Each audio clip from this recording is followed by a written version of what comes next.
This is the video for accelerated geometry on day 1 of section 13-3 on adding and subtracting rational expressions. Between today and tomorrow's video, you should be able to answer the question, how can you simplify complex fractions? You'll also be introduced to the word complex fraction. For review, let's look at how would we add and subtract fractions. So first thing you would look to see is, do they have a common denominator? In this case, they do. So if they have a common denominator, all we have to do is add or subtract the numerators.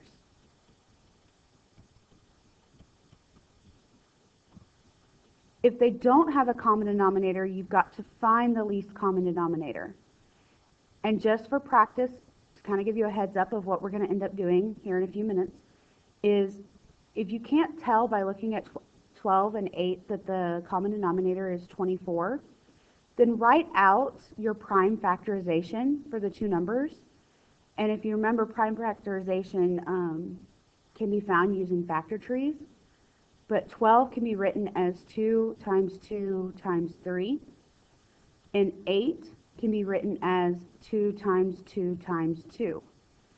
Then for your least common denominator, you only write down the ones that they share one time.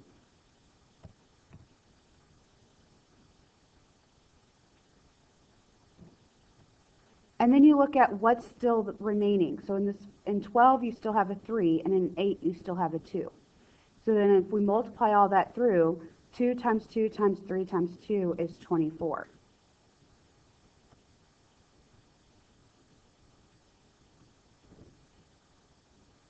So then you have to go back and ask yourself, okay, 12 times what was 24? And since we had to multiply 12 times 2 to get 24, you have to multiply 11 times 2, which would give me 22. And 8 times what is 24? And that would be 3. So that means you've got to multiply the 3 by 3. So now we have a common denominator, so we can write it as 1, and it's just 22 minus 9 for our numerator. And 22 minus 9 would leave me with 13. And that cannot be simplified any further. Next, let's talk about finding the least common multiple of a polynomial. So step 1 says to factor each polynomial completely and then to write any repeated factors as powers. So for example, if we started with this first one of x to the third plus 6x squared plus 9x, then we know that we could factor out an x, which would leave me with x squared plus 6x plus 9, which then if you factored that, you would get x plus 3 times x plus 3. Now because these two were the exact same, the final answer took the 1 and raised it to the second power. It then says to list the different factors of the polynomials. If the polynomials have common factors, use the highest power of each common factor. So what does this mean? Let's look at some examples. So it says find the least common multiple for each pair. So first thing we're going to do is look at 4, and we're going to look at 6.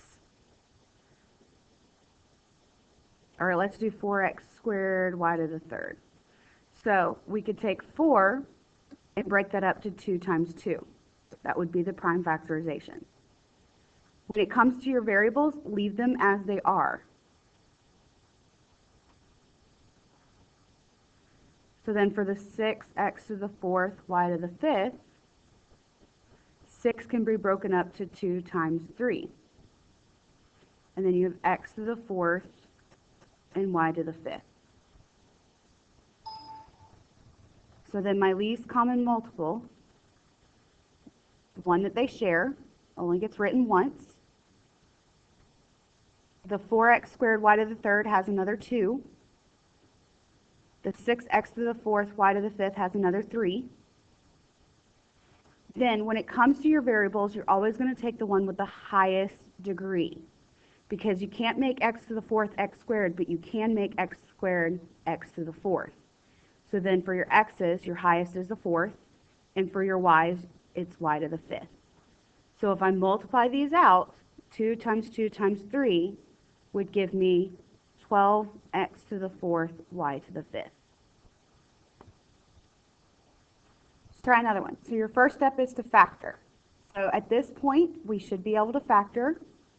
So since this is a 1, two numbers that multiply to -3 but add to be -2 would mean that it would factor to x, let me rewrite that, x squared minus 2x minus 3 is equal to x minus 3 and x plus 1.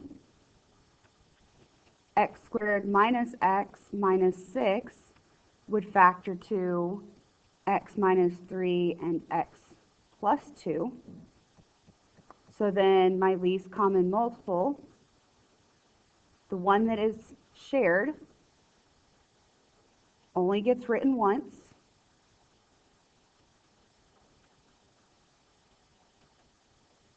Then the top one has the x plus 1.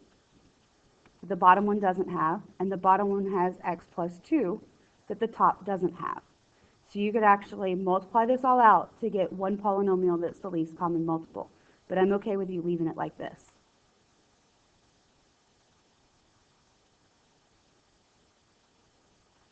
Okay, so let's look at adding or subtracting, and it also says to identify any x values for which the expression is undefined.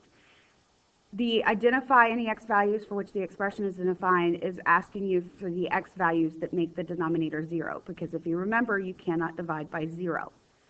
So first thing we're going to do is look at the two rational expressions and see if they have a common denominator. In this case, they do. So I can write it as one thing, where my denominator is x plus 4, and then write them together. So that's really x minus 3 plus x minus 2, and then collect like terms. So x plus x makes 2x, -3 and -2 makes -5 over x plus 4. So then your next question is can I factor the numerator? And in this case, the answer is no. So then you could leave your answer like this, and then you have to find the values for which it's undefined. And to do that,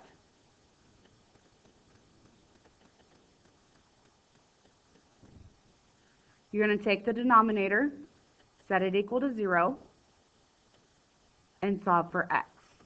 So since I get that x equals -4, that tells me that x cannot equal -4, because if you plug in a -4 here, -4 plus 4 is 0. Let's try another one. So if you notice, they do not have common denominators. So my first step is going to be to factor what needs to be factored. So if I look at this first one, x squared plus 3x minus 4 can factor to x plus 4 and x minus 1. The second one does not factor. So then my question is, if you find your least common multiple between the two, the common factor that they share is only written once. What's still left over in the first one that's not in the second one, and that's x minus 1. And then there's nothing else over here, so then that's going to be your denominator. Next question, did I change anything to this first denominator to get this over here? No. So I'm just going to carry over the top of the first one. On the second one, you had the x plus 4, but I added the x minus 1, which means when you write your numerator, you had the 2x, but whatever you do to the denominator, you have to do to the numerator. So we have to multiply the numerator by x minus 1.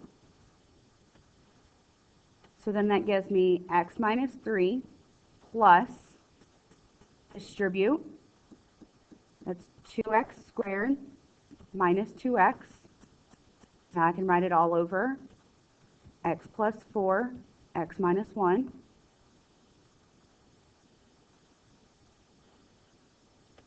Collect like terms, so that gives me 2x squared plus x minus 3.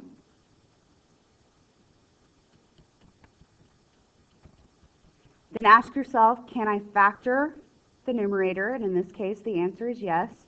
It factors to 2x minus 3 and x plus 1. Now, before you go any further, I suggest you do where it's undefined.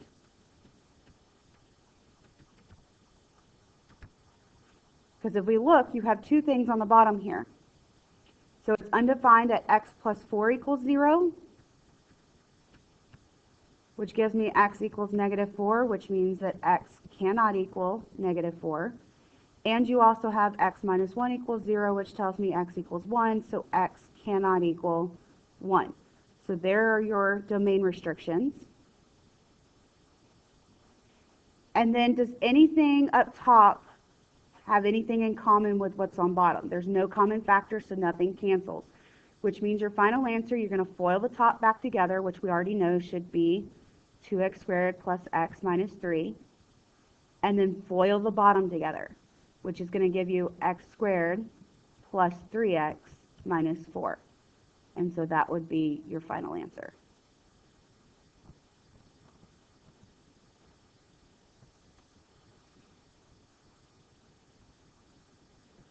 Let's try another. So if I look at my denominators here, this first one can be factored, and it would factor to x plus 3 and x minus 3.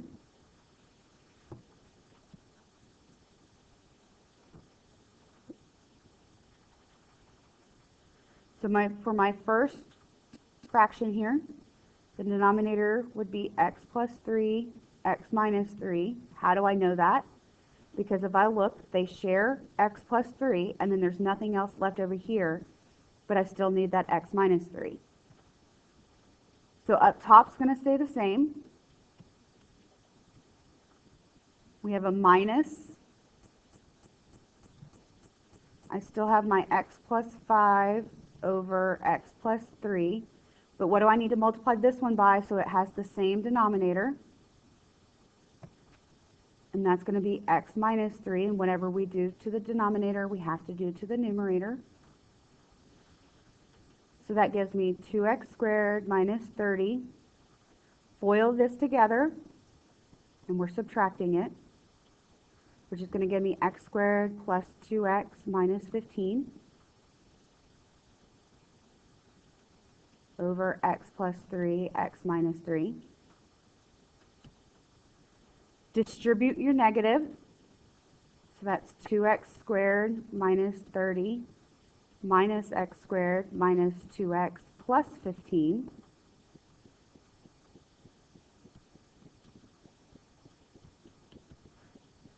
And again, at this point, before I do any simplifying, I would go and look at where it's undefined.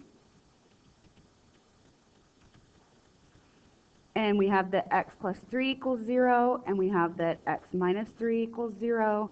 So this tells me that x cannot equal -3, and this tells me that x cannot equal +3.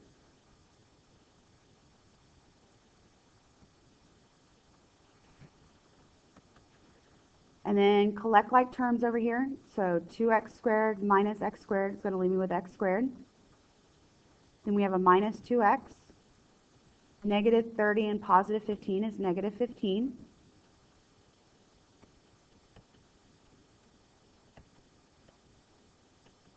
Factor this if it can be factored, which it can. It's going to factor to x minus 5 times x plus 3.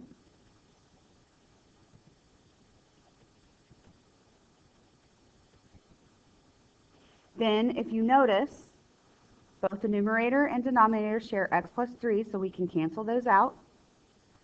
And my final answer is just x minus 5 over x minus 3. Now, what I want you to do is to pause the video and try example 6 and example 7 for yourself. And then when you unpause it, it's going to be worked out. Okay, so if we're checking what you just attempted, hopefully you figured out that between x plus 2 and x squared minus 4 that the common denominator is going to be x plus 2 times x minus 2, which means the first one has to be multiplied on the top and the bottom by x minus 2. So your next step would be to distribute your x. So x times x is x squared, x times -2 is -2x.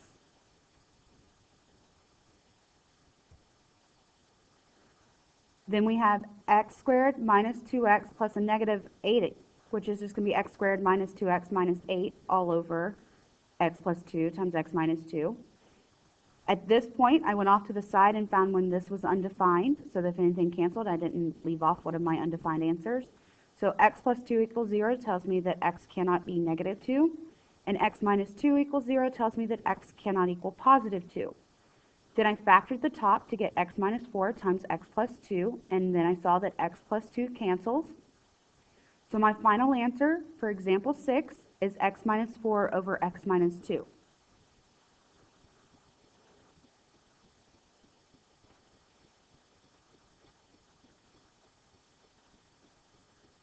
For example 7, hopefully you realize that they had nothing in common, which means the first one, the top and the bottom, had to be multiplied by 5x minus 2, and the second one, the top and the bottom, had to be multiplied by 2x plus 5. So then your next step is to FOIL together the first one. So if you FOIL the top here of 3x minus 2 times 5x minus 2, you should get 15x squared minus 16x plus 4. If you distribute your 2 here, you should get 4x plus 10.